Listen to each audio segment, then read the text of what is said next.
しました。大きく飛んだ炎鵬、うまく手繰る。おっと左を差した。肩すかし炎鵬の勝ち。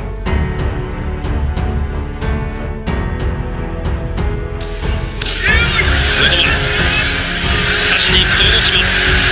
荒間富士は上手です。左四つです。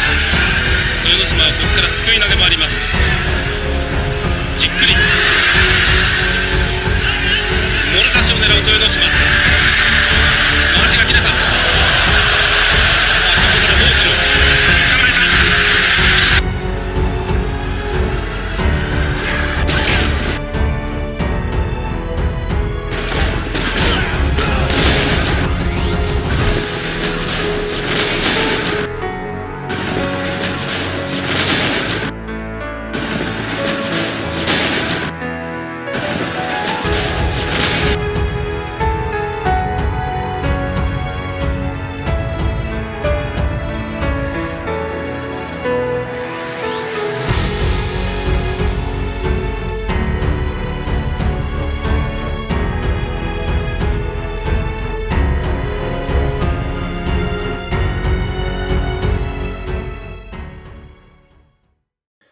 여러분 안녕하십니까. 가라연합TV의 조르친 훈기사련입니다. 오늘은 가라연합TV 시청자 여러분과 한일 역사적 악감정을 이용한 제3국의 미끼를 함부로 물지 말라 라는 아주 긴 제목의 유튜브 방송을 이런 주제하에서 나눠보도록 하겠습니다. 한일 간에는 식민지 경험도 있고, 그리고 그 전에 조선시대, 그 고대까지 올라가면 다양한 전쟁을 했기 때문에 역사적으로 사실 감정이 별로 안 좋습니다. 사실 이웃 사촌지간의 감정의 골이 매우 깊을 수 있죠. 굳이 말하자면 한일 관계는 혈연적으로나 문화적으로 그 사촌지간에 비유할 수 있는 그런 관계인데, 여튼 역사적으로 악감정이 많기 때문에 그 악감정을 이용해 가지고 중국이나 러시아가 자기의 국익에 유리한 어떤 모략을 꾸미는 데 있어서 한일 관계를 이간질하고, 특히 한국의 일본에 대한 식민지 컴플렉스 때문에 어떤 미끼를 던져서 한일 관계를 이간질하고 자기의 국익을 챙기려는 그런 술책을 벌일 가능성이 큽니다. 실제 그런 경우가 예전에도 여러 번 있었죠. 예를 들면은 중국 자본이 합작해서 고남도라는 그 일제시대의 고남도에서의 그 인권 문제라는 쪽으로 비약을 시킨 영화를 만들었죠. 한국 영화사도 합작해서 응했는데, 그런 것에 함부로 말려들면 안 됩니다. 설령 그런 위헌이 과거에 있다 손치더라도 역사는 미래를 향해 국익을 생각하고 전진해야 되기 때문에 과거의 감정에 사로잡혀서 미래의 정책적 판단을 한다는 것은 매우 어리석은 것입니다. 그런데 최근에 그와 유사한 일이 발생할 수 있는 거리가 뉴스에 나와가지고 제가 오늘 이 방송을 하게 됐습니다. 그 내용은 이것입니다. 파이낸셜 타임스가 보도한 내용을 캡처해 왔는데요. 여기 읽어보면 러시아 쿠릴 열도 특구 한국 참가 초대는 일본을 흔들리는 목적이 있다 라고 일본 언론이 발끈했습니다. 여기에 보면 기사 내용에 일본은 특구 구상이, 즉 러시아의 특구 구상이 일방적이라면 영토 문제 해결을 하는 데서 곤란한 문제가 발생할 수 있다. 그런데 그 사이에 한국을 초대했다. 이런 내용을 홍남기 부총리가 발표를 한 내용을 파이낸셜 타임스가 신문에 실은 것을 제가 캡처해 온 것입니다. 러시아와 일본은 2차 대전 이후에 여기 홋카이도의 동북방에 있는 이 쿠릴 열도 4개 섬을 가지고 영토 분쟁 관계에 있습니다. 러시아와 일본 간에는 쿠릴 열도 4개 섬 분쟁이 있다. 그래서 일본은 그걸 반환해라, 러시아에 대해서 자꾸 요구하고 협상을 자꾸 진척시키려고 하는데 여전히 일이 뜻대로 되고 있지 않습니다. 이런 상태에서 러시아가 여기에 어떤 그 면세 특구에 투자를 하는데 한국이 들어오라, 이러한 제안을 한 것이죠. 아직은 거기에 한국 정부가 응했다는 얘기는 없지만 여하튼 그러한 제안을 받았다, 이런 얘기가 언론에 나온 것입니다. 그래서 이것도 일종의 러시아가 한일 관계를 흔들려는, 특히 일본을 흔들려는 그런 목적이 있기 때문에, 그리고 일본은 국익과 관련되는 것에 우리가 쓸데없이 말려 들어가지고 일본을 불편하게 할 필요도 없을 뿐만 아니라 우리의 동맹 관계인 미국도 이러한 면들을 예의주시하고 있기 때문에, 그리고 실제로 무슨 여기에 투자가 돼가지고 진행되다가 동북아시아에서 복잡한 문제의 전쟁과 같은 상황이 번진다, 그런 상황이 발생하게 되면은 실질적으로 털리는 현상이 발생할 수 있습니다. 그리고 한국은 우리 자체적으로 전쟁을 수행할 수 있는 능력이 되는 나라가 아닙니다. 전쟁을 자체적으로 수행하기 위해서는 부전 자원이 많고 인구도 많고 국토도 넓어야만이 방어에 용이하고 실제 군수 물자를 스스로 만들어서 조달할 수 있는 능력이 생기는데, 그리고 연료, 기름, 이런 군사 무기에 들어가는 그런 것들을 기술력은 있지만은 실제 자원이 부족하기 때문에 전쟁을 자체적으로 혼자 수행할 수 있는 능력이 안 됩니다. 그런데 러시아는 그런 나라가 아닙니다. 국토도 넓고 인구도 우리보다 좀, 인구면은 그렇게 대단히 많은 건 아니지만은 부전 자원이 상당하기 때문에 자체적으로 얼마든지 전시 상황을 이끌어갈 수 있는 그런 대국입니다. 그래서 그런 나라와 거래를 할 때는 항상 리스크 분산을 해야 되고 관리를 잘해야 되고, 함부로 어떤 이익이 보인다 해서 말려들거나 그런 어리석은 일을 벌여서는 안 될 것입니다. 특히 러시아는 대륙국가로서 세계 패권을 향해서 과거로부터 여러 번 시도를 했던 나라이고, 실제 현재도 강력한 세계 패권의 일부를 차지하고 있기 때문에 소홀히 대할 상대가 아닙니다. 그런 나라가 한국의 이웃 나라인 일본의 국익과 관련되는 중요한 영토 문제의 그 지역에 말려들어서 괜히 불쏘시개 역할이나 되는 그런 한심한 상황에 빠지는 일은 일어나서는 안 되겠다, 이런 얘기입니다. 구한말의 고종 황제가 아감 파천 이후에 그러한 것들에 많이 말려들고 그런 면이 실제 존재했습니다. 구한말에는. 한국인들은 앞으로는, 한국 정부는 미래의 역사에서는 결코 그런 어리석음을 범해서는 아니 될 것입니다. 그래서 한마디로 요약하면 오늘의 얘기는 중국이 됐든 러시아가 됐든 우리하고는 동맹관계가 아니면서 그러면서 호의 우호적인 것을 지향하는 애매한 관계에 있는 나라들에 대해서는, 그리고 그들이 대국이기 때문에 한국은 앞으로 일본과의 관계에 있어서는 이러한 방향으로 정책을 모색해 나가는 기본 지향점의 방향타를 잡아야 된다. 그것이 바로 이것입니다. 제목이 일본과의 컨소시엄을 일상화하라, 이겁니다. 혹자는 제가 지나친 제 유튜브를 보다 보면 완전한 친일파 똘만이다, 이렇게 비난할 사람도 있을 것입니다. 그러나 제가 보는 입장에서는 한국인들이 친일파가 돼야만이 한국 국익에 장기적으로 좋습니다. 역사는 19세기 말부터 이미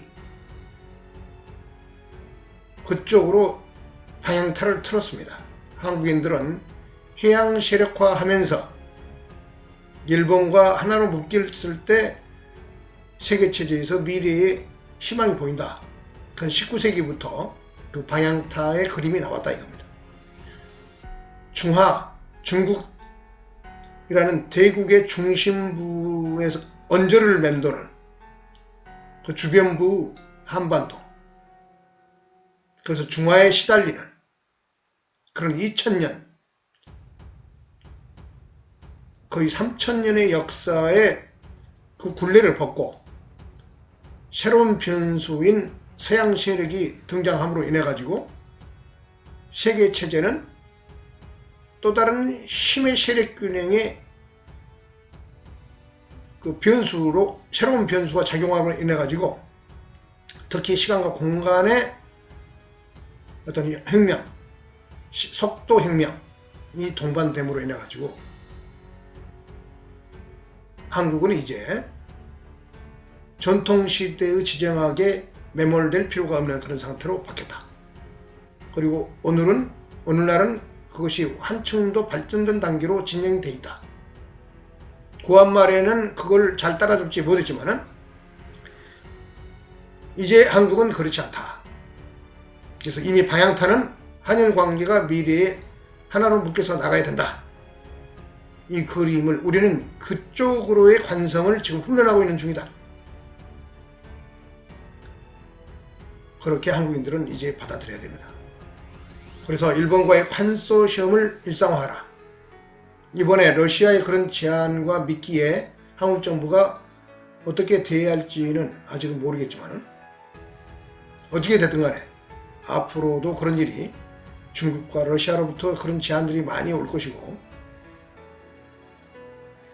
그것이 우리 국익과 관련돼 가지고 미묘한 상황에 놓일 수 있는 한국 정부가 그런 일이 벌어질 것이기 때문에 기본의 원칙을 정해야 된다. 미래의 방향타의 노선의 원칙을 확실히 정해야 된다. 그리고 이 원칙으로부터 벗어나면은 그쪽으로 행동하면 안 된다. 반드시 이 원칙에 맞게끔만 미래의 역사를 만들어 가야 된다. 그것이 한국인들에게 미래에 희망이 등불될 것이다. 얘기입니다. 첫 번째, 투자의 위험을 분산하는 효과가 있습니다. 혼자 달랑 그 나라, 그 대국인 러시아랄지 중국에 혼자 달랑 가서 몰빵 스타일로 투자를 1대1로 한다. 상황에 따라서는 그렇게 할 수도 있겠지만은 항상 위험을 재고 미래에 어떤 일이 있을 것인가에 대해서 항상 리스크 체크를 한 다음에 되도록이면 일본과 컨소시엄을 만들어서 함께 들어가서 투자를 하는 그런 것을 일상화해야 된다. 더 나아가서 그것이 그런 것을 자주 하다 보면은 일본과의 신뢰를 강화하는 일이 될 것입니다. 그런 것이 쌓이고 마치 판결문의 판례 마냥 자꾸 쌓이다 보면은 그것이 그런 경험들이 쌓여서 한일 관계의 새로운 모델을 그려나가는 좋은 경험이 될 수 있다. 이겁니다. 다른 말로 표현해서 세 번째, 카라 연합의 길로 가는 훈련의 길이 될 수 있다. 저는 카라 연합이 돼가지고 지정학적 이익을 함께 공유하는 나라가 되기를 바랍니다. 한국과 일본이. 그래서 나라 이름도 카라 연합이라고 제가 이름 붙였고, 한일 간 분쟁 상태에 있는 동해나 독도 문제도 이름을 전부 카라섬, 카라해라고 이름까지 이미 정해져 놓았습니다. 이런 확실한 원칙 하에서 흔들림 없이 새로운 미래의 비전을 그려야 된다. 다시 말해서 네 번째, 한일 상호 간의 국익에 해가 되는 일은 삼가해야 된다. 일본도 한국의 해가 되는 일을 되도록 해서는 안 되고, 한국도 일본의 국익에 해가 되는 일을 해서는 안 된다. 언론들도 도토리 키즈기식 일본과의 경쟁 구도 속에서 일본의 자존심을 건들거나 우리의 일본에 대한 어떤 열등의식을 많이 하고 싶어하는 허영심, 이런 것이 들뜬 그런 옐로우 저널리즘, 그런 것을 좀 삼가해야 돼요. 그러니까 천박한 언론의 행태입니다. 그것은 국익에 도움이 안 되고, 정서적으로는 과거의 식민지 경험에 대한 보상으로서 만족스러울 수 있겠지만은, 그건 소인배들이 하는 아주 얄팍한 술책에 그런 외교 정치 노립니다. 그리고 되도록이면 언론들도 머리를 카라연합TV가 지향하는 문화의식으로 무장해서 그쪽 방향으로 자꾸 언론 플레이를 해야 된다. 고대의 부여문화주의랄지, 고대 고구려백제 신라 지역에 있는 한 카라의 연장선상에서 일본을 바라볼 수 있는, 그것을 만주와 조르첸, 고조선을 전 주루첸이라고 한다고 있습니다. 그리고 상나라, 홍산문화까지 연결해서 볼 수 있는 아주 거시적이고 대화적인 그런 그림 속에서 언론 플레이를 앞으로는 해 나가야 된다. 문화정책도 그래서 한국은 큰 그림에서 바뀌어야 됩니다. 역사의식도 바뀌어야 되고 문화의식도 바뀌어야 되고 정체성 혁명이 일어나야 된다 이겁니다. 다섯 번째, 과거 역사적 악감정을 이용해 미끼를 던지는 제3국의 쾌락에 말려들지 말라. 결론적인 얘기입니다. 지금까지 했던 얘기가 그거요. 그렇게 말려들고 그 중간에 끼어가지고 애매한 상황에서 우왕좌왕하면은 미래의 역사에 한국인들은 얻을 게 별로 없다. 이 얘기를 제가 강조하고 싶은 것입니다. 오늘의 하고 싶은 얘기는 다 했고요. 마지막으로 카라 연합의 역사와 관련되는 내용의 그 그림을 제가 잠시 설명하고 얘기를 끝마치도록 하겠습니다. 이른바 카라 연합의 역사 그림도라고 말할 수 있겠습니다. 카라 연합의 역사의 시작은 홍산문화로부터 시작합니다. 요하 서쪽에 있는 지금의 적봉시 근처에 홍산문화, 엄청난 문화 유적이 발견되는데요. 신석기 시대 유적이라고 합니다. 근데 그 중에 가장 크게 마지막에 융성했던 요하 문명 중에 홍산문화가 있다고 하는데, 그 문화로부터 한국인들은 문명적 시원을 찾을 수 있다. 물론 한반도 남부에도 문명이 있었지요. 일본 열도에도 있었고요. 조목문화, 한반도 남부에 한문화 다 있었습니다. 그러나 우리가 역사적으로 기록을 했던 내용들, 다른 말로 역사적 자아를 형성했던 내용들을 우리 자신의 역사라고 볼 때에는 결국은 우리는 주루첸으로부터 시작하기 때문에 고조선, 그 주루첸의 뿌리인 홍산문화로부터 우리는 얘기를 꺼낼 수밖에 없습니다. 원시와 야만에 묻혀있던 역사 속에 나타나지 않은 일본 열도 내의 조문문화랄지 한번 남부의 한 문화, 이런 것들은 결국은 이 홍산문화의 영향 하에서 역사의식이 깨어나기 시작하는 것입니다. 우리는 바로 이 홍산문화 이후 주루첸부터 우리의 역사를 기록해 왔기 때문에 우리는 이것을 무시할 수 없는 것입니다.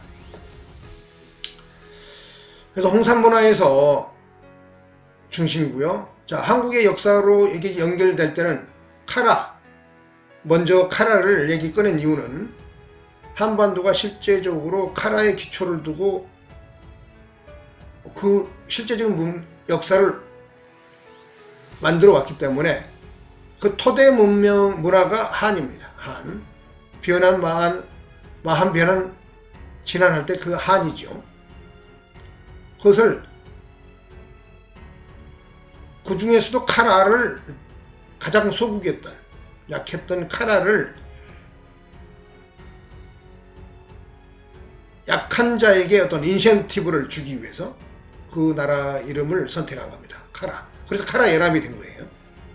그리고 그 카라를 통해서 일본과 한국의 문명이 연결됩니다. 개척시대에 고대. 그래서 일본도 카라와 관계 있습니다. 그래서 일본 텐노, 일본 천황이 지금도 일본의 명절인 신상제 때 카라카미 진조무, 한국말로 하면 한신 인장무를 추면서 한신에게, 카라카미에게 제사를 지내는 의식을 맞제리를 한다고 합니다. 이거는 일본 천황, 일본인의 문명의 기초를 닦아둔 그 기본적인 족속들이 한국을 기억하고 있다. 뭐로서? 카라로서 기억하고 있다. 그래서 카라로서 한국과 일본은 공통 분모를 찾을 수 있다. 이겁니다. 거기에 고대의 홍산에서 상 문명으로 형성되고 상나라죠. 구체적인 것은 말씀드리지 않겠습니다. 그리고 홍산에서 주르칭이 나왔고 고조선. 그리고 3세기 이후로는 한무제의 흉노 정벌과 주르첸, 유만 주르첸의 멸망을 통해서 훈누, 투르크족이죠. 이쪽 계열이 들어와서 주로 신라 계통의 왕국을 건설합니다. 부여 계통의 세력은 남쪽으로 내려와서 고구려와 백제를 또 건설하고 일본 열도에까지도 영향을 미치게 되는 그런 상황이 됩니다. 바로 이러한 같은 족속들의 어떤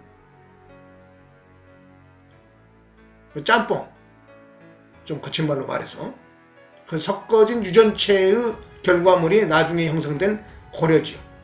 통일신라를 지나서 고려. 그렇게 이게 고대가 고려를 통해서 결국은 통일되면서 일단락이 되는 것이죠. 일본은 본래 토양은 조몬인데, 조몬인들, 아이누족이라지 이런 사람들. 근데 거기에 한반도에서 건너가던 카라인들, 야요이 문명을 일으켰다고 그러죠. 그리고 그 뒤에 이 북방에서 계속 남쪽으로 문명과 족속들이 이동하면서 주르첸 부여의 영향을 받아서 이것이 섞여서 결국은 야마토라는 고대 국가를 만듭니다. 야마토. 그리고 야마토 이후에 이제 일본 천황제가 자리를 잡고 일본이 8세기부터 본격적으로 720년 일본 서기를 쓴 이후에 출발해서 그 뒤에 전기되다가 이제 분열 시대가 되면서 무로마치 카마쿠라 막부를 지나서 1600년대 에도 막부가 들어서는 이런 분권적인 막부 체제로서 진행하면서 천황은 상징으로서 존재하는 거죠. 그런 역사를 지내오는 거예요. 여기를 가만히 들여다보면은 한국과 일본이 여기 조몬을 빼고는 모든 족속들의 인종의 도가니, 멜팅팟, 에스니컬 멜팅팟에 의해서 형성된 나라다. 이 조몬만 빼고는. 그래서 언어적으로도 유사하고 문화적으로도 유사할 수밖에 없는 것입니다. 여기서 우리는 카라연합의 정체성을 발견하게 되는 것입니다. 그 연장선상에서 한반도에서 이제 고려 이후의 조선, 여기는 이시조선이죠. 이게 왔고, 그런데 여기에 이제 동북아시아의 격변기, 서세동점, 제국주의 시대에 일본의 식민지로 조선이 전락하게 되는 그런 일이 발생하게 됩니다. 이것도 또 하나의, 여기 조선시대에도 임진왜란도 있죠. 고려 말에는 또 외국의 또 출범에 의해서 한국과의 갈등이 커졌고요. 이러한 것을 기억하는 한국인들은 결코 일본에 대해서 좋은 감정을 갖고 있기는 쉽지 않습니다. 그러나 이런 역사적 배경에는 지정학적인 이유도 있고 동시에 고대의 신라의 삼국통일 과정에서의 부여 계통의 족속들이 적었던 고구려와 백제, 그리고 가야의 멸망에 대한 원한 감정도 함께 배어있다는 거, 그거는 부인할 수 없는 사실입니다. 이 모든 앙금들을 다 털고 하나로 묶을 수 있는 계기를 이제 진정으로 만들어야 된다. 이게 일본 제국은 그렇게 하기에는 좀 부족한 면이 많았죠. 왜?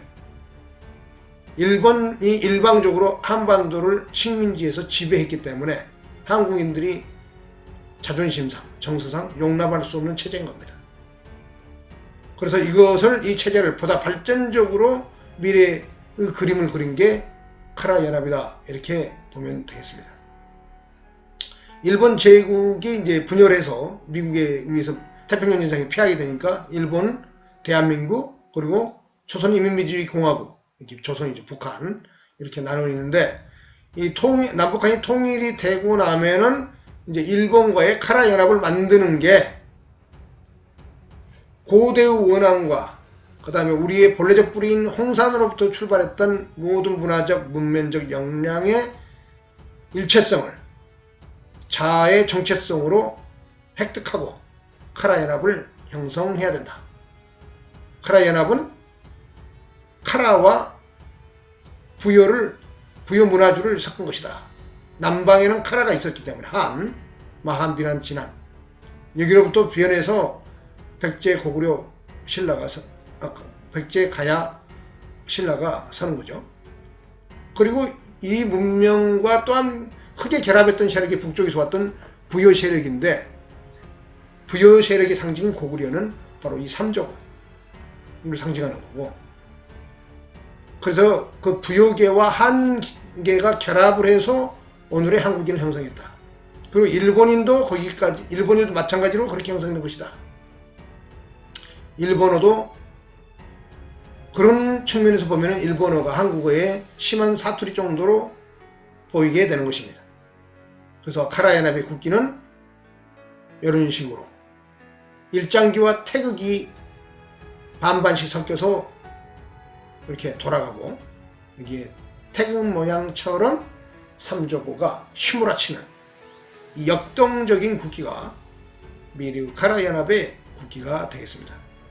그래서 역사적 의미를 일본 제국과 카라 연합을 굳이 정의한다면 일본 제국 시대를 어떻게 볼 수 있느냐?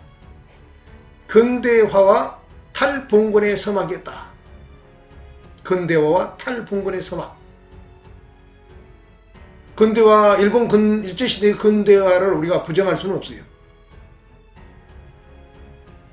근대의 문제에 가복신정변 이후에 한국인들은 부딪혔지만 조선시대 말에 스스로 그걸 달성하지 못했고, 세계체제의 흐름 속에서 결국은 몰락에 들어가고 일본의 식민지로 전락하는 과정 속에서 근대화를 훈련받았기 때문에 식민지 근대화론에 대해서 굉장히 부정적인 게 한국인들의 정서입니다.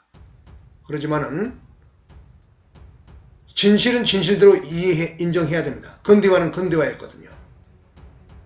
그리고 그 시대에 그 근대화와 함께 반봉건, 봉건 시대의 악습들도 일부분 상당히 통째로 다 털지는 못했지만은 탈봉건화했다. 그리고 해방과 6.25 전쟁을 거치면서 보다 한 단계 더 탈봉건화하게 되죠. 그리고 미래에 이 세 나라가 결합을 해서 카라 연합이 만들어진다면은 그것은 역사적으로 이런 의미가 되는 것입니다. 본래적 자기 완성과 웅비의 발판을 마련하게 된 것이다. 이 본래적 자기 완성과 웅비의 발판을 한국인들이 제대로 만들기 위해서, 즉 카라 연합을 만들기 위해서는 일본과의 관계에 있어서 반드시 이 원칙을 지키고 카라 연합의 길의 훈련에 도상에 올라야 된다. 그래서 일본과의 컨소시엄을 일상화해야 된다. 일본과 하나의 나라로 통화도 통합하고 경제가 통합되면 한국인들은 마치 일본에 또 한 번 크게 맥힐 것처럼 그렇게 생각을 하는데, 그거는 극히 원시적인 사고방식의 단순한 사고의 현상인 것입니다. 산업의 어떤 형평과 구조의 어떤 그 평탄화는 완만하게 정책적으로 조율을 해 나가면 되는 것입니다. 한쪽이 지나치게 독점을 한달지 그런 거에 대해서는 정서적으로 허락하는 정도 선에서 어떤 쿼터랄지 어떤 약간의 규제를 둬가지고 기본은 자유무역을 하지만은, 그래서 동시에 윈윈할 수 있는 그런 시스템을 만들면서, 그러면서 세계 시장을 향해서 함께 옹비하는 그런 그림을 그리면 아무 문제가 없는 것입니다. 그러면은 한일 간에 같은 통화를 쓰고 언어도 함께 섞이고 그러면은 먼 미래에는 하나의 나라로 만들어져 가면서 지금까지 있었던 역사적 모든 악감정들을 깨끗이 털 수 있는 겁니다. 그런 미래지향적인 큰 그림을 그려야지, 자꾸 과거에 매몰돼 가지고 작은 것을 가지고 다투다 보면은 미래를 향해서 진척이 일어나는 것이 아닙니다. 소인은 과거에 매몰되고 대인은 미래를 얘기한다 했습니다. 이제 한국인들은 대인이 되어서 한일 간의 미래를 얘기해야 될 때입니다. 그것이 한국인들이 나아갈 길이고, 그 길을 저는 이 부여문화주의를 상징하는 고구려 씨름, 현재 일본인들이 하고 있는 스모를 통해서 어떤 중요한 묶음의 상징을 만들어야 된다. 그래서 한국인들이 할 일이 아주 많다. 여러 가지 측면에서 문화적으로, 정치적으로, 외교적으로, 경제적으로 미래의 카라이 연합을 향해서는 허리띠를 단단히 졸라매고 다시 뛰는 한국인이 이제 돼야 된다. 그래서 오늘의 얘기는 이것으로 마치도록 하겠습니다. 다시 한번 얘기하건대, 한일 역사의 악감정을 이용한 제3국, 특히 중국과 러시아의 미끼에 함부로 말려들지 말자. 오늘 제가 유튜브를 통해서 한국인들에게 역사하고 싶은 내용입니다. 감사합니다. 지금까지 조르친훈 게스트리안이었습니다.